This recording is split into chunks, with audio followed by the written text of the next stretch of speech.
दोस्तों हेल्थ एक ऐसा सेक्टर है जिसमें जॉब की कभी कमी नहीं होती है। इस सेक्टर में सबसे ज़्यादा नौकरी की अपॉर्चुनिटी होती है। दोस्तों मेडिकल के फील्ड में नर्सों की सबसे ज़्यादा मांग तो है ही साथ इनकी इज्जत भी बहुत ज़्यादा होती है। ना कि सिर्फ भारत में बल्कि पूरे विश्व में नर्सों की डिमांड सबसे ज़्यादा है। लेकिन आपको बता दें कि भारतीय नर्सों की डिमांड पूरी दुनिया में सबसे ज़्यादा है। दुनिया भर के अस्पताल भारतीय नर्सों को भर्ती करना चाहता है। तो दोस्तों आज के इस वीडियो में हम इसी टॉपिक पे चर्चा करेंगे कि कैसे नर्स बन सकते हैं, नर्स बनने में क्वालिफिकेशन क्या चाहिए। ऐसे ही तमाम सवालों के जवाब हम इस वीडियो में आपको देंगे। दोस्तों हमारे भारत देश के नर्सों की डिमांड पूरी दुनिया में सबसे ज़्यादा है, क्योंकि पूरी दुनिया मानती है कि भारतीय नर्स सबसे ज़्यादा मेहनती होते हैं। इसलिए दुनिया भर में भारतीय नर्सों की इज्जत और मांग दोनों सबसे ज़्यादा है। तो दोस्तों अगर आप भी नर्स बनना चाहते हैं तो इस वीडियो को अंत तक ज़रूर देखें, क्योंकि अगर आप नर्स बनना चाहते हैं तो ये वीडियो आपके लिए बहुत ही हेल्पफुल होने वाला है। वीडियो शुरू करने से पहले आपसे एक रिक्वेस्ट है कि अभी तक आप हमारे YouTube चैनल को सब्सक्राइब ना किए हो तो प्लीज़ सब्सक्राइब कर लें और बेल आइकन को प्रेस कर दें ताकि हर एक वीडियो सबसे पहले आपको पहुंचे। तो चलिए वीडियो को शुरू करते हैं। सबसे पहले जानते हैं नर्स बनने के लिए कौन सा कोर्स करें। दोस्तों अगर आप नर्स बनना चाहते हैं तो आपको इसके लिए किसी भी मान्यता प्राप्त यूनिवर्सिटी या फिर प्राइवेट इंस्टीट्यूट से डिप्लोमा या फिर डिग्री हासिल कर सकते हैं। इसमें कुल मिलाकर 3 तरह के कोर्सेज होते हैं। First ANM auxiliary nurse midwifery, second GNM general nurse midwifery, third है BSc नर्सिंग। ये तीनों कोर्स हैं। सबसे पहले जानते हैं ANM क्या होता है। दोस्तों ANM का फुल फॉर्म होता है ऑक्सिलरी नर्स मिडवाइफरी। ANM 2 साल का डिप्लोमा कोर्स होता है जो सिर्फ लड़कियां ही कर सकती है। मतलब फीमेल कैंडिडेट जो नर्स बनना चाहती है या फिर इस क्षेत्र में अपना कैरियर बनाना चाहती है वह इस कोर्स को कर सकती है। इस कोर्स को करने के लिए आपकी किसी भी विषय में 12th पास होना ज़रूरी है। साथ ही इसमें आपको इंग्लिश सब्जेक्ट लेना ज़रूरी होता है। इसके बाद ही आपको नर्स की जॉब मिल सकती है। इसके बाद जानते हैं GNM क्या होता है। दोस्तों GNM का full form general nurse midwifery होता है।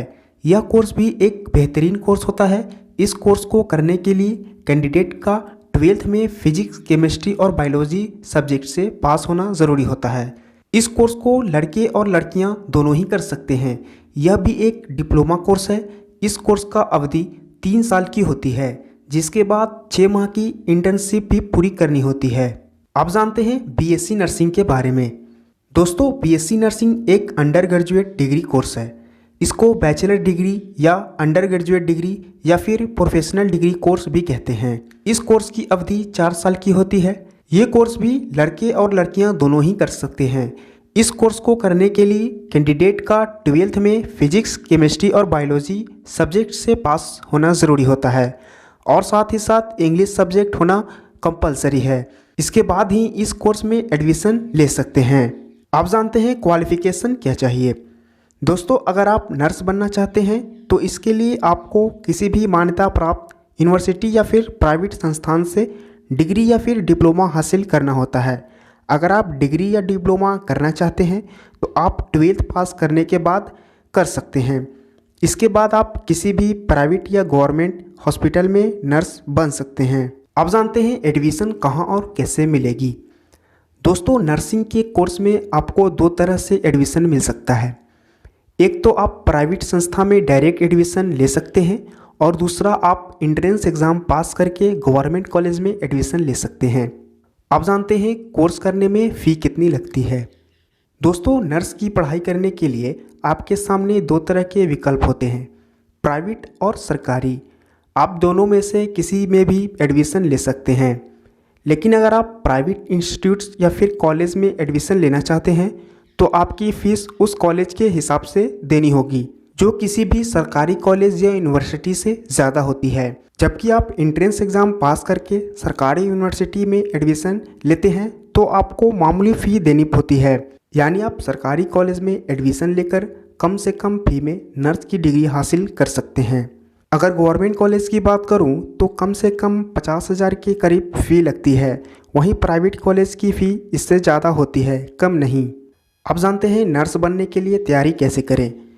दोस्तों, अगर आप किसी सरकारी कॉलेज से नर्सिंग की पढ़ाई करना चाहते हैं तो इसके लिए आपको पहले से ही एग्ज़ाम की तैयारी करनी होगी। तो बेहतर होगा कि अगर आपने पहले ही सोच लिया है कि आपको नर्स बनना है तो आप 12th में एडमिशन लेने के साथ ही इसकी तैयारी भी शुरू कर दें। नर्स की तैयारी के लिए आपको ऑफलाइन या ऑनलाइन कई तरह के बुक्स मिल जाएंगे, जिसकी मदद से आप एंट्रेंस एग्ज़ाम की तैयारी कर सकते हैं। आप जिस भी यूनिवर्सिटी से नर्सिंग की पढ़ाई करना चाहते हैं, आप उस यूनिवर्सिटी के एंट्रेंस एग्ज़ाम के प्रोस्पेक्टस को देखकर उसी के हिसाब से तैयारी करें, जिससे आपको सिलेक्शन लेने में काफ़ी मदद मिल सकेगी। अब जानते हैं नर्स का क्या काम होता है।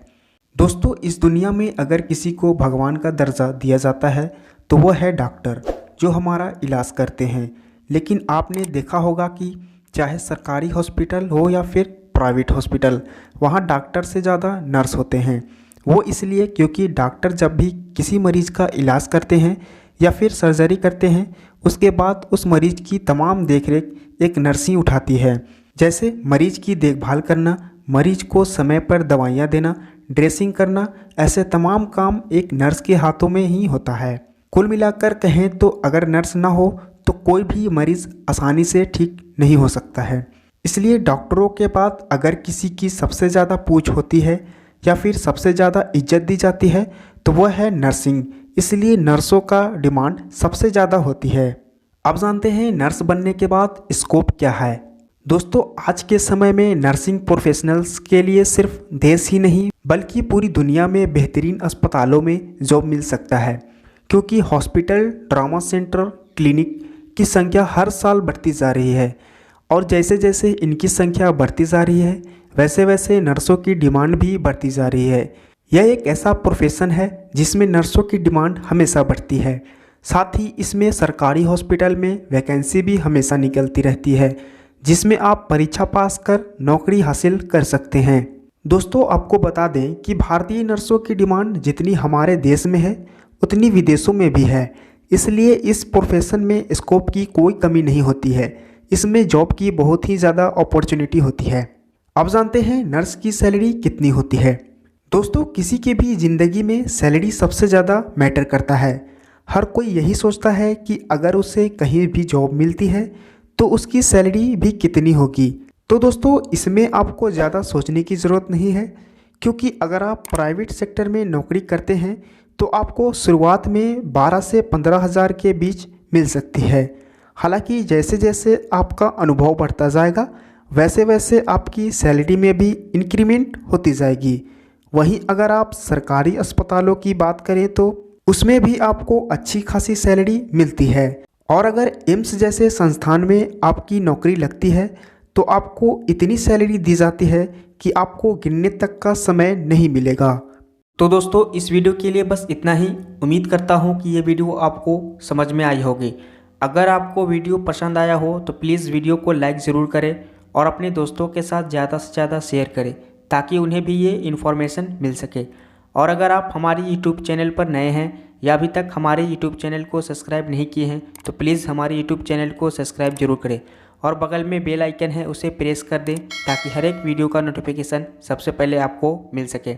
आपको नेक्स्ट वीडियो किस टॉपिक पर चाहिए आप हमें कमेंट करके बता सकते हैं। तब तक के लिए जय हिंद।